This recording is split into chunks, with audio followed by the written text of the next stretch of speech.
महादेव दोस्तों, आज हम पहुँचे हैं मध्य प्रदेश के उज्जैन में स्थित महाकालेश्वर ज्योतिर्लिंग के दर्शन करने के लिए। ये सिर्फ तीर्थ ही नहीं है, बहुत अद्भुत आध्यात्मिक अनुभव होता है यहाँ पर। ये 12 ज्योतिर्लिंग में से एक है, स्वयंभू है क्योंकि सारे ही ज्योतिर्लिंग स्वयंभू हैं, जहाँ शिव जी का शिवलिंग खुद से प्रकट हुआ है। यहाँ पे शिव जी को स्वयं सबसे दिव्य रूप में माना गया है। यहाँ कालों के काल यानी महाकाल के रूप में शिव जी स्थित हैं। हम लोग बाई ट्रेन आए हैं। मॉर्निंग में 4 o'clock हमारी ट्रेन पहुँच गई थी। 5 बजे तक हम रेडी होके निकले थे। सिर्फ 10-15 मिनट दूर है यहाँ से स्टेशन, मंदिर से। मंदिर के पास बाहर ही फूल माला प्रसाद सब कुछ मिल रहा था। ये बाहर टीवी में हम देख रहे हैं अभी। जब हम पहुँचे हैं मॉर्निंग में भस्म आरती होने वाली थी, उससे थोड़ा पहले हम पहुँच गए थे, यानी हम टाइमली पहुँचे थे। अर्ली मॉर्निंग आ जाएंगे तो भस्म आरती दिख जाएगी। और क्योंकि मम्मा को दर्शन नहीं हो पाया था ठीक से, तो हम दोबारा से गए थे। हमें फिर से दर्शन हुआ जब भगवान जी का श्रृंगार स्टार्ट हो गया था। यहाँ पे पंडित जी लोग सुबह से ही पूरे दिन श्रृंगार और अलग अलग टाइम की अलग अलग पूजा करते रहते हैं। अब हम लोग अंदर जाएंगे। अभी तो मैंने आपको टीवी पे दिखाया, अब मैं दिखाती हूँ अंदर कैसे जाते हैं। बहुत ही ब्यूटीफुल एंट्रेंस है। कॉरिडोर ख़त्म होते ही मूर्तियाँ स्टार्ट हो जाती हैं।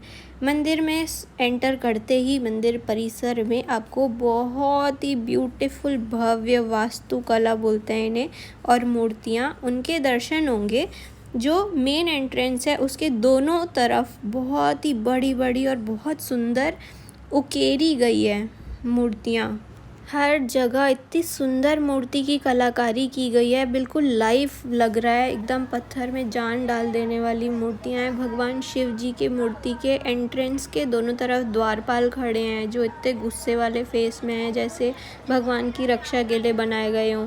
भगवान शिव जी की कहानियाँ इसमें दिखाई गई हैं, जैसे शिव जी के सर से जटाओं से उतरती हुई गंगा, शिव जी का तांडव, सांप जो दिखाए गए हैं, पीछे हाथी है और एक नंदी भगवान है जो भगवान शिव की तरफ देखते रहते हैं। बहुत सारे देवता हैं जो शिव जी की तरफ फेस करके उनकी स्तुति कर रहे हैं कि रावण पर्वत उठाने की कोशिश कर रहा है और शिव जी उसे दबाने की कोशिश कर रहे हैं कि ना करे वो।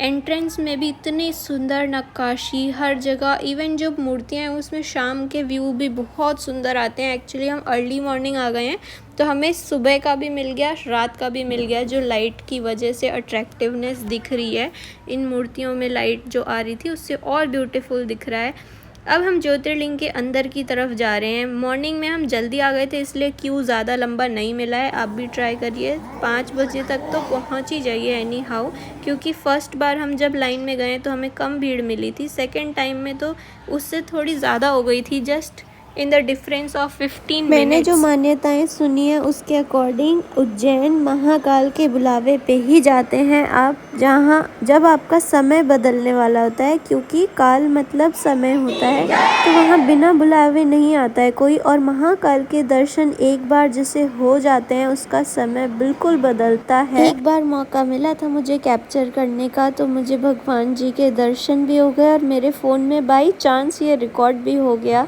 तो मैं आपको भी दर्शन करा पा रही हूँ। मैंने ये सुना है मान्यताओं में, जो एक बार महाकाल के दर्शन कर लेता है उसका 45-50 डेज़ में डे चेंज हो जाता है, काल बदल जाता है, समय बदल जाता है, उसके रुके हुए काम हो जाते हैं।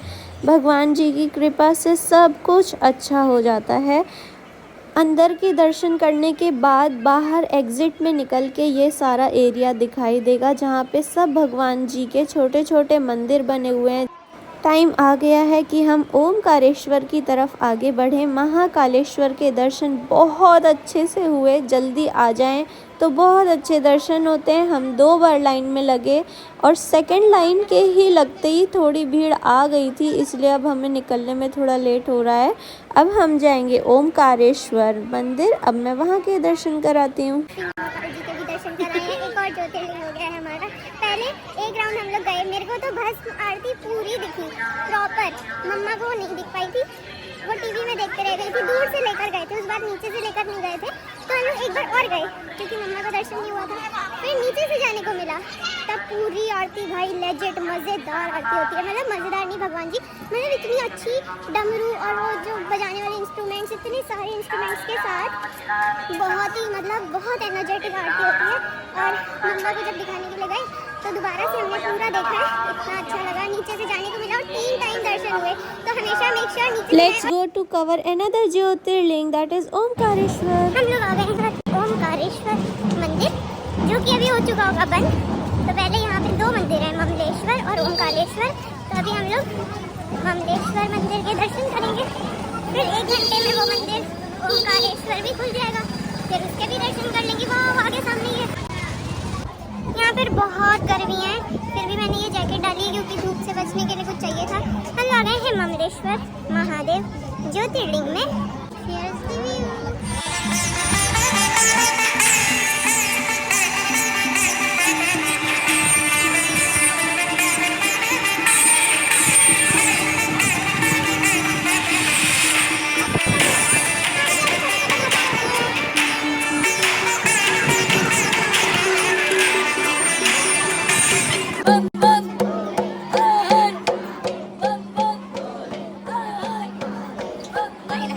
अलग अलग मान्यताओं से भरे हुए ये प्राचीन मंदिर जो सबका मन मोह चुके थे, हर हर महादेव के नारे हर जगह लग रहे थे। अंदर हम लोग मंदिर के पहुंच चुके हैं।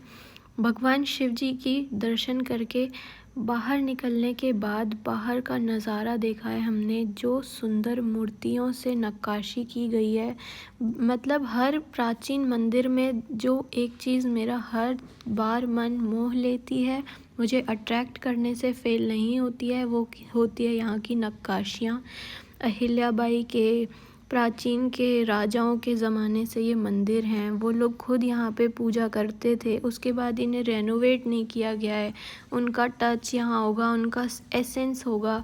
बाहर आने के बाद यहाँ पे एक जंगली बेल मिली मुझे, उसमें जामुन जैसे कुछ छोटे छोटे से फल थे जिसमें से कलर निकल रहा था। उसका मैंने लिपस्टिक बना के लगा लिया था। हम लोग का ममलेश्वर ज्योतिर्लिंग भी हो गया है, जिसकी स्टोरी मैंने देखी जो हर जगह अलग अलग दी हुई है। कहीं लिखा है अहिल्याबाई के टाइम से यहाँ पे 22 ब्राह्मण पूजा करते थे, नियुक्त किए गए हुए थे, वो रोज़ पूजा करते थे, तब से यहाँ पर पूजा होती आ रही है। कहीं पर लिखा है महाभारत काल में जो पांडव के भाई थे नकुल, उनने बहुत नक्काशी वाला मंदिर बनवाया था, वही मंदिर है ये।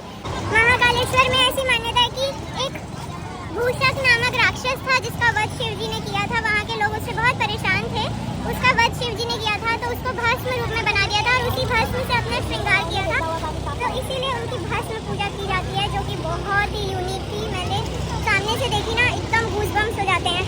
अभी हम लोग आ गए हैं नर्मदा तट पर। नाव यहाँ से चलती है क्योंकि नर्मदा जी के एक तरफ ओमकारेश्वर है, दूसरी तरफ ममलेश्वर है। अब हम लोग नर्मदा जी में स्नान करेंगे, फिर बोट लेके जाएंगे ओमकारेश्वर की तरफ। एकमात्र ओमकारेश्वर ही ऐसा ज्योतिर्लिंग है जिसके दर्शन के पश्चात किसी महानदी का दर्शन होता है। उसके पहले दर्शन के सब लोग इस नर्मदा जी में स्नान करके जाते हैं, नर्मदा जी का आशीर्वाद लेके शिव जी के दर्शन करने जाते हैं, क्योंकि ये नर्मदा जी शिव जी के पसीने से निकली थी और इसकी बहुत मान्यता है। ये एकमात्र ऐसी नदी है जो ज्योतिर्लिंग का स्पर्श करते हुए निकलती है, क्योंकि बाकी सभी ज्योतिर्लिंग जैसे कि काशी विश्वनाथ मंदिर है, वहाँ गंगा जी हैं पर दूर हैं, स्पर्श करते हुए नहीं जाती हैं। वैसे ही उज्जैन जाएंगे, वहाँ पे शिप्रा नदी है लेकिन वो भी स्पर्श करते हुए नहीं जाती है। सोमनाथ पूरा समुद्र के किनारे है, लेकिन महानदी का दर्शन सिर्फ ओमकारेश्वर में ही होता है। अभी हम लोग 500 मीटर दूर पे हैं, यहाँ से हम वॉक करके जा रहे हैं, बोट लेके नहीं जा रहे हैं। जितनी भी नदियाँ हैं वो उत्तर दक्षिण या दक्षिण से उत्तर यानी साउथ टू नॉर्थ या नॉर्थ टू साउथ बहती हैं, लेकिन मात्र एक नर्मदा जी ही ऐसी नदी है जो ईस्ट से वेस्ट की तरफ बहती हैं। ऐसा माना जाता है नर्मदा जी में जितने भी पत्थर हैं सब शिव रूप हैं, उनकी प्रतिष्ठा करने की ज़रूरत भी नहीं है। आप सीधे पत्थर लेकर जाइए, उनकी पूजा के लिए विराजमान कर दीजिए, कोई प्राण प्रतिष्ठा की भी ज़रूरत नहीं है। इवन राम मंदिर जो बना है उसमें भी यहाँ से एक शिला गई थी जिसकी शिव जी की पूजा होती है राम मंदिर में। हम लोग मंदिर के अंदर एंटर हो चुके हैं। अप्रॉक्स 3 बजे के आसपास हमने लाइन में स्टार्ट किया था चलना। मंदिर के बाहर जैसे सारे ज्योतिर्लिंग में टीवी स्क्रीन होता है, वैसे यहाँ भी दर्शन करवाया जा रहा है, जिसमें ऊपर से श्रृंगी से भगवान शिव जी का अभिषेक होता रहता है। मंदिर में एंटर करने के पहले प्राचीन ये पंचमुखी वेद माता गायत्री मंदिर विद भगवान गणपति मंदिर बाहर ही दिखाई देगा। मंदिर मतलब मेन शिव जी के मंदिर से पहले भगवान गणपति के दर्शन करते हैं, उसके बाद आगे जाते हैं। इसकी यहाँ स्टोरी भी लिखी हुई है।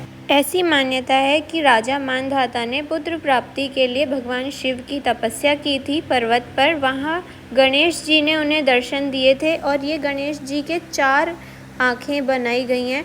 गणेश जी ने स्वयं दर्शन दिए थे। वहीं पे गणेश मूर्ति की पूजा की जाती है। ये वही मंदिर है, आज भी इसमें रोज़ पूजा करते हैं। मंदिर के बाहर नंदी भगवान शिव जी की तरफ मुख करके विराजमान है। जो भी प्रसाद हम लोग लेकर जाते हैं वो हमसे लेकर यहीं चढ़ा दिया जाता है। वैसे आप चाहें, बल्कि मेरा ओपिनियन माने तो आप यहाँ पर चढ़ाकर मत जाएं, क्योंकि अंदर मंदिर में चढ़ाने के लिए फिर कुछ होता नहीं है। हम लोगों ने आधा प्रसाद यहाँ चढ़ा दिया था, आधा अंदर लेकर गए थे। जस्ट एंट्रेंस पे हम पहुँचे थे तब तक मंदिर का दरवाज़ा बंद हो गया था, क्योंकि मंदिर आधे घंटे के लिए बीच में बंद हो जाता है। इसीलिए लोग ट्राई करते हैं कि जितना एज़ अर्लीस्ट पॉसिबल आप जल्दी आ जाएं, जल्दी लाइन में लग जाएं, ताकि लाइन भी कम मिले और दर्शन भी जल्दी हो जाए। मंदिर का दरवाज़ा खुलते ही अंदर की तरफ हम जाने लगे हैं। शिव जी के मंदिर में पहुंचने में हमें बहुत देर लग रही थी, क्योंकि ये जो 5 फ्लोर्स बाहर से मैंने दिखाए थे, ऑलमोस्ट 6-7 फ्लोर्स हैं वो। उतना चढ़ के जाना पड़ता है और एक स्टेप चलने में 5-5 मिनट का ब्रेक लेना पड़ रहा था। तो गाइज जस्ट इमेजिन कितना टाइम लगा होगा। जितने अद्भुत बाकी ज्योतिर्लिंग है, उतना ही अद्भुत ये ज्योतिर्लिंग भी है। नक्काशियों से भरा हुआ, शिल्प कला से भरा हुआ, प्राचीन मान्यताओं से भरा हुआ, जहाँ का ऑरा, हर मंदिर का ऑरा इतना डिफरेंट होता है, इतना पीसफुल होता है। आप मंदिर से निकल के खुद भी फील कर सकते हैं कितना डिफरेंस लगता है। मन बहुत शांत। मंदिर के अंदर प्रवेश कर चुके हैं। जितने सुंदर दर्शन बाकी ज्योतिर्लिंग के हुए, उतने ही अच्छे दर्शन यहाँ भी हुए। और जैसा मैंने बताया था, बाहर निकलते ही महानदी का दर्शन यानी नर्मदा जी का दर्शन। एक चीज़ बहुत ज़रूरी है गाइज, मंदिर का एग्ज़िट आप याद रखें, क्योंकि हम जहाँ सामान सबमिट करके आए थे, एग्ज़िट का रास्ता वहाँ जाके नहीं मिल रहा था। कुछ एक कट हम गलत हो गए थे, जिसकी वजह से हमें वापस से पहाड़ी पे थोड़ा सा चढ़ना पड़ा और 3 साढ़े 3 घंटे लगे हैं हमें मंदिर के दर्शन में पहुंचने के लिए, क्योंकि लाइन इतनी लंबी थी। इसलिए पहले आ जाएं, उसके बाद सही एंट्रेंस, सही एग्ज़िट याद रखें, फ़ोटोज़ ले लें जहां से आप आए हैं, पूछ के जाएं लोगों से। So that's it for the vlog guys. Thanks for watching. Her her Mahadev. Do subscribe my channel and comment. Bye bye.